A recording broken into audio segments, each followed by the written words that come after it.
ನೀವು ಕೋಚಿಂಗ್ ಯಾವಾಗ ಶುರು ಮಾಡ್ತೀರಾ? ಯಾವ ಕೋಚಿಂಗು ಸರ್? ನಿಮಗೆ ಗೊತ್ತಿಲ್ವ ಸರ್? ನೀವು ಹೇಳಿದ್ರಲ್ಲ ಕೋಚಿಂಗ್ ಶುರು ಮಾಡ್ತೀನಿ. ಯಾವುದು ನೀವು ತುಂಬ ಮೆಡಿಟೇಷನ್ ಎಲ್ಲ ಮಾಡ್ತೀರಂತೆ, ಬೇರೆಯವ್ರಿಗೆ ಹೇಳ್ಕೊಡ್ತೀರಂತೆ. ಸೊ ನೀವು ಎಲ್ಲರಿಗೂ ಬಿಗ್ ಬಾಸ್ ಮನೇಲಿ ಯಾರಿಗೆ ಹೇಳಿದ್ರಿ ನೆನಪಿದೆಯಾ? ನಾನು ಮೆಡಿಟೇಷನ್ ಎಲ್ಲ ತುಂಬ ಮಾಡಿದ್ದೀನಿ, ಅಂದರೆ ಕಂಟ್ರೋಲ್ ಮಾಡ್ಕೊಳ್ಳಿಕ್ಕೆ ನನ್ನನ್ನು ನಾನು ಏನು ಅಂಥದ್ದು. ಯಾವುದು ಅಂತ ಗೊತ್ತಾಗ್ತಾ ಇಲ್ವಲ್ಲ. ಯಾವ್ದು ನುಗ್ಗೆಕಾಯ್ದ ಏನು? ನಂಗೆ ಸತ್ಯವಾಗ್ಲೂ ಗೊತ್ತಿಲ್ಲ. ಯಾವುದೋ ಒಂದು ನೀವು ಹೇಳಿದ್ರೆ ನಾನು ಹೇಳಬಲ್ಲೆ. ರಿಷಾ ಅವ್ರಿಗೆ ಹೇಳ್ತೀರ ಮೆಡಿಟೇಷನ್ನು ಅಂದರೆ ಕೋಪ ಕಂಟ್ರೋಲ್ ಮಾಡ್ಕೊಳಕ್ಕೆ ನಾನು ಮೆಡಿಟೇಷನ್ ಮಾಡ್ತೀನಿ, ನಿನಗೂ ಹೇಳ್ಕೊಡ್ಬೇಕಾ? ಓ ಹೌದಾ?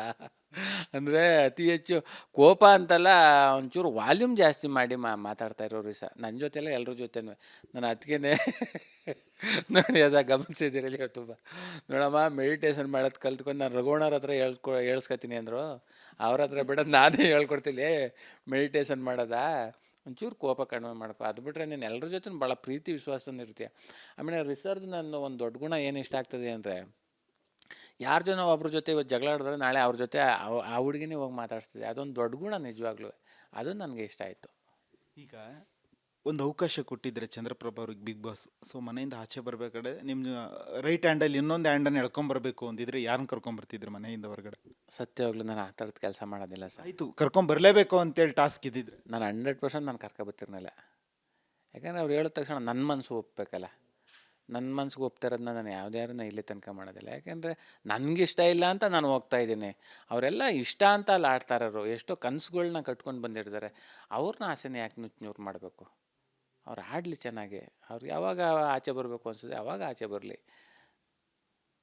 ನನಗಿಷ್ಟ ಇಲ್ಲ, ನಾನು ಸ್ವಇಚ್ಛೆಯಿಂದ ನಾನು ಆಚೆ ಬಂದೆ ಅಷ್ಟೇ.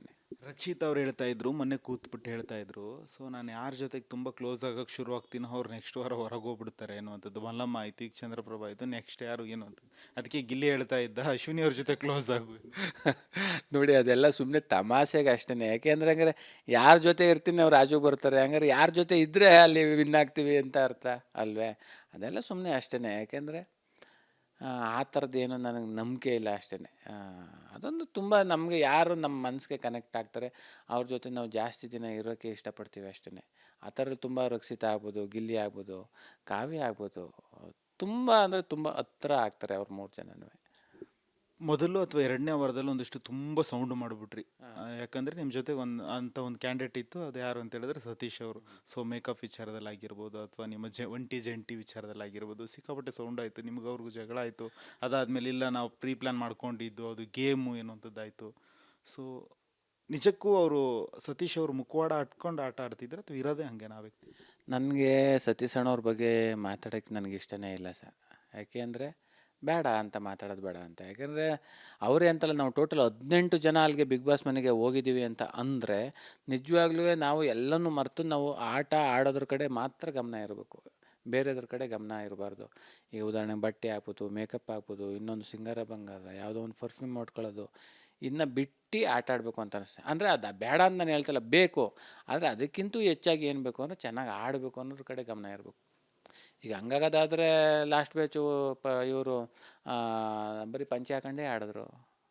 ಈ ಬ್ಯಾಚು ನಮ್ಗೆ ಇಲ್ಲಿ ಬರೀ ಬನೀನು ಹಾಕೊಂಡೇ ಆಡ್ತಾನೆ ಅಲ್ವೇ? ಬಟ್ಟೆ ಉಡುಗೆ ತೊಡುಗೆ ಇಂಪಾರ್ಟೆಂಟ್. ಅಲ್ಲಿ ಬಂದಿದ್ದೀವಿ, ಯಾರಿಗೂ ಸಿಗಬಾರ್ದಂಥ ಅವಕಾಶ ಸಿಕ್ಕೈತೆ ನಮಗೆ. ಇದೇ ಬಟ್ಟೆ ಬಗ್ಗೆ ಕೆಲವರೆಲ್ಲ ಕಮೆಂಟ್ ಮಾಡ್ತಾರಲ್ಲ, ಸುಮ್ಮನೆ ಇದೆಲ್ಲ game, so sympathy card maintain ಮಾಡ್ತಿದ್ದಾರೆ ಬನಿಯನ್ ಹಾಕೊಂಡ್ಬಿಟ್ಟು ಏನು?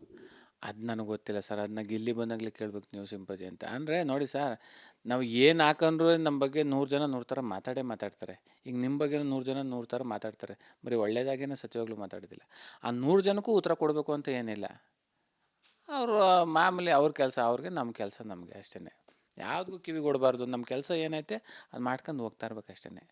ಇದ್ರ ಜೊತೆಗೆ ಈಗ ನಿಮ್ಮ ವಾಟ್ ನೆಕ್ಸ್ಟ್, ಚಂದ್ರಪ್ರಭಾ ಅವರ ಮುಂದಿನ ನಡೆ ಏನು? ನನಗೆ ಸಿನಿಮಾ ಬಿಟ್ಟರೆ ಬೇರೆ ಏನೂ ಗೊತ್ತಿಲ್ಲ ಸರ್. ಯಾಕೆಂದರೆ ನಾವು ಇಲ್ಲಿ ತನಕ ಏನೇ ಮಾಡ್ಕೊಂಡು ಬಂದಿದ್ರು ಫೈನಲಿ ಒಂದು ಸಿನಿಮಾ ಮಾಡಬೇಕು, ಒಂದು ಒಳ್ಳೆ ಪಾತ್ರ ಮಾಡಬೇಕು ಅಂತ ಅಷ್ಟೇ. ಆಮೇಲೆ ಅತಿ ಹೆಚ್ಚು ಹಿರಿಯ ಕಲಾವಿದರುಗಳ ಜೊತೆ ಮಾಡಬೇಕು ಅನ್ನೋದು ಒಂದು ದೊಡ್ಡ ಕನಸು.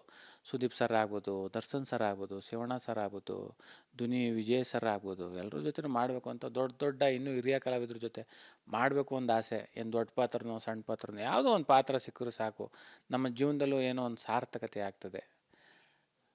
ಅದಷ್ಟೇ ನನ್ನ ಗುರಿ ಸರ್, ಬೇರೆ ಏನೂ ಇಲ್ಲ. ಸೊ ಇದ್ರ ಜೊತೆಗೆ ಯಾರಾದರೂ ನಿಮ್ಮ ಜೀವನದಲ್ಲಿ ರೋಲ್ ಮಾಡಲು ಈ ನಟ, ಸೊ ಇವ್ರು ಯಾಕಂದರೆ ಹಳ್ಳಿ ಎಲ್ಲೋ ಒಂದು ಮೂಲೆ ಹಳ್ಳಿಯಲ್ಲಿ ಇದ್ದಂಥ ಚಂದ್ರಪ್ರಭಾ ಇವತ್ತು ಇಡೀ ರಾಜ್ಯ ಜನ ಗುರುತಿಸುವಂಥ ಒಂದು ಒಳ್ಳೆ ಕಲಾವಿದರಾಗಿದ್ದಾರೆ. ಸೊ ನಿಮ್ಮ ಬದುಕಿನ ರೋಲ್ ಮಾಡೆಲ್ ಯಾರು, ಯಾವ ನಟ? ಅಂದರೆ ನಟರಲ್ಲ ಸರ್? ಇಲ್ಲ ಸರ್, ನಮಗೆ ಅತಿ ಹೆಚ್ಚು ನಾವು ಜಾಸ್ತಿ ಯಾರು ನೋಡಿದ್ರೆ ಡಾಕ್ಟರ್ ರಾಜ್ಕುಮಾರ್ ಸರ್ದೇ ಸರ್ ಜಾಸ್ತಿ ನೋಡಿರೋದು. ಭಕ್ತ ಪ್ರಹ್ಲಾದ ಈಗಲೂ ಅವಾಗವಾಗ ಅದನ್ನು ಕ್ಲಿಪ್ಪಿಂಗ್ಸ್ಗಳು ಹಾಕ ನೋಡ್ತಾ ಇರ್ತೀನಿ. ಏನು ಗೊತ್ತಿಲ್ಲ ಸರ್, ಅವ್ರು ದೊಡ್ಡದು. ಯಾಕಂದರೆ ಇಡೀ ನಮ್ಮ ಭಾರತಕ್ಕೇ ಅದ್ಭುತ ಕಲಾವಿದರು ಅವರು. ಅವರಿಂದ ಕಲಿಯುವಂಥದ್ದು ಸಾಕಷ್ಟಿದೆ. ಅವರಿಂದ ಎಷ್ಟು ಬರೀ ಸಣ್ಣ ತಿಳ್ಕೊಬಿಟ್ರು ಸಾಕು ಸರ್. ನಾವು ನಮ್ಮ ಜೀವನದಲ್ಲಿ ಹೇಗಿರಬೇಕು, ಒಂದು ಅಭಿನಯ ಅನ್ನೋದು ಹೇಗೆ ನಾವು ಕಲಿಬೇಕು ಅನ್ನೋದು ಅಂಥವ್ರು ನೋಡಿದ್ರೆ ಗೊತ್ತಾಗ್ಬಿಡ್ತದೆ ಸರ್. ಅವರು ಓದೋ ದಾರಿನಲ್ಲೇ ಏನೋ ಅವ್ರನ್ನ ನೋಡಿ ತುಂಬ ಖುಷಿ. ಬಿಗ್ ಬಾಸ್ ಮನೆಯಲ್ಲಿ ಯಾರಿಗಾದ್ರೂ ಸಾರಿ ಕೇಳಬೇಕು ಅನ್ನೋದಾದರೆ ಯಾರಿಗೆ ಕೇಳ್ತೀರಾ? ಥ್ಯಾಂಕ್ಸ್ ಹೇಳಬೇಕು ಅನ್ನೋದಾದ್ರೆ ಯಾರಿಗೆ ಕೇಳ್ತೀರಾ? ನಾನು ಯಾರನ್ನೂ ಸಾರಿ ಕೇಳಲ್ಲ ಸರ್. ಯಾಕೆಂದರೆ ನಾನು ಯಾರ ಮನಸ್ಸಿಗೂ ಬೇಜಾರಾಗೋ ಥರ ಇದುವರೆಗೂ ನೆಟ್ಕೊಂಡೇ ಇಲ್ಲ ಸತ್ಯವಾಗ್ಲೂ. ಎಲ್ರಿಗೂ ಇಷ್ಟ ಆಗೋ ಥರನೇ ನೆಟ್ಕೊಂಡಿದ್ದೀನಿ.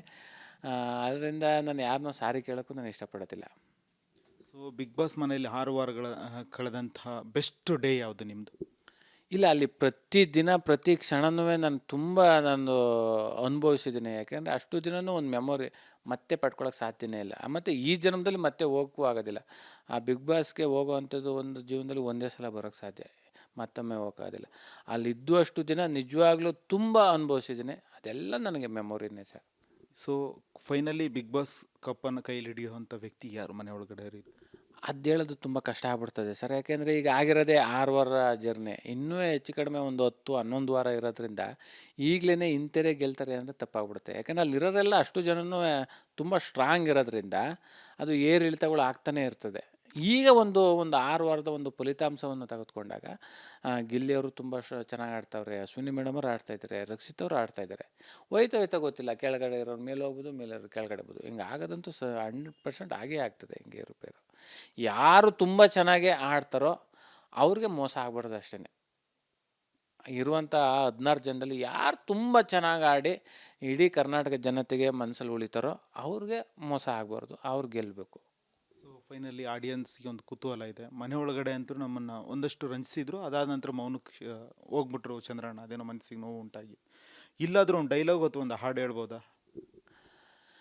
ಹೇಳ್ತೀನಿ ಸರ್. ನಾನು ಈ ಫೀಲ್ಡ್ಗೆ 2006ರಲ್ಲಿ ಬಂದೆ. ಇಷ್ಟು ಹಲವಾರು ಸಿನಿಮಾ ಆಗ್ಬೋದು, ಸೀರಿಯಲ್ ಆಗ್ಬೋದು, ಹಲವಾರು ಸ್ಟೇಜ್ ಶೋ ಎಲ್ಲ ಮಾಡಿದ್ವಿ. ಬಟ್ ಇಷ್ಟರಲ್ಲಿ ಎಲ್ಲೋ ನನಗೆ ತುಂಬ ಫಸ್ಟ್ ಟೈಮ್ ಸ್ಟೇಜ್ ಮೇಕೆ ಅಂತ ಹತ್ತಿ ಮುಖಕ್ಕೆ ಬಣ್ಣ ಹಚ್ಕೊಂಡು ಹೇಳ್ದಂಥದ್ದು ಒಂದೇ ಒಂದು ನನಗೆ ನೆನಪೈತೆ, ಅದು ಹೇಳ್ತೀನಿ. ಭೂಪತಿಯ ಕೇಳೆನ್ನೆಯ ನಮ್ಮಯ ರಾಜ್ಯದಳ್ ಪ್ರಜೆಗಳೆಲ್ಲರೂ ಸೌಖ್ಯದಿಂದ ಬಾಳುವರೇ.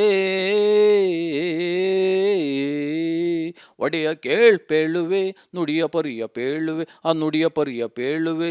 ಸುತ್ತಮುತ್ತ ರಾಜರೆಲ್ಲ ಕಪ್ಪ ಕಾಣಿಕೆ ತಂದು ಒಡೆಯ ಕೇಳ್ಪೇಳುವೆ, ನುಡಿಯ ಪರಿಯ ಪೇಳುವೆ. ಇದು ಫಸ್ಟ್ ಟೈಮು ನನಗೆ ನಾನು ಆಡ್ದಂಥ ಒಂದು ಕಂದ ಪದ್ಯ, ಪೌರಾಣಿಕ ನಾಟಕದ್ದು.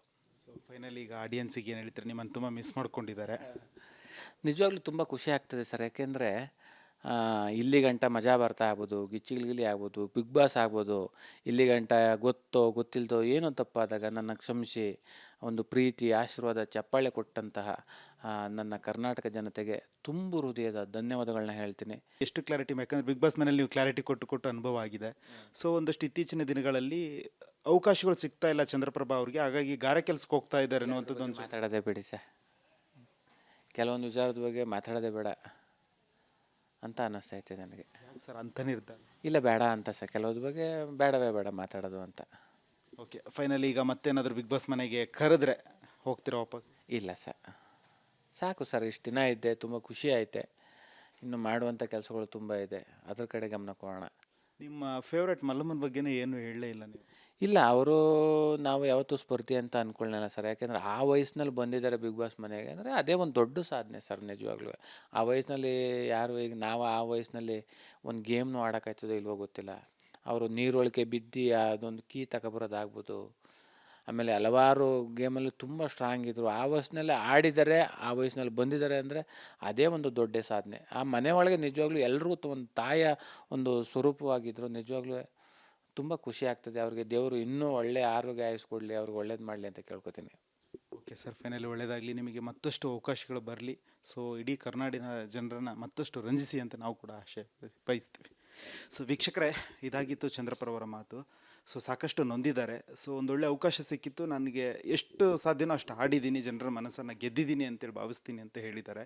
ಇದ್ರ ಜೊತೆಗೆ ಮುಂದೆ ಕೂಡ ಸಿನಿಮಾದಲ್ಲಿ ಒಳ್ಳೆ ಅವಕಾಶಗಳು ಸಿಗ್ತಾ ಇದೆ. ಸೊ ಅವುಗಳನ್ನೆಲ್ಲ ಸರಿಯಾಗಿ ಬಳಸ್ಕೋತೀನಿ ಅನ್ನೋಂಥದ್ದು ಮಾತನಾಡಿ, ಸೊ ಇಡೀ ಕರ್ನಾಟಕದ ಜನರ ಮನವನ್ನು ಗೆದ್ದಿರ್ತಕ್ಕಂಥ ಚಂದ್ರಪ್ಪ ಅವರು ಇವತ್ತು ಮನದಾಳದ ಮಾತನ್ನು ಹಂಚಿಕೊಂಡಿರುವಂಥದ್ದು. ಕ್ಯಾಮ್ರಾ ಪರ್ಸನ್ ಕೃಷ್ಣ ಜೊತೆ ಪ್ರವೀಣ್ ಕುಮಾರ್ ಸಲಗ್ನಳ್ಳಿ, ರಿಪಬ್ಲಿಕ್ ಕನ್ನಡ.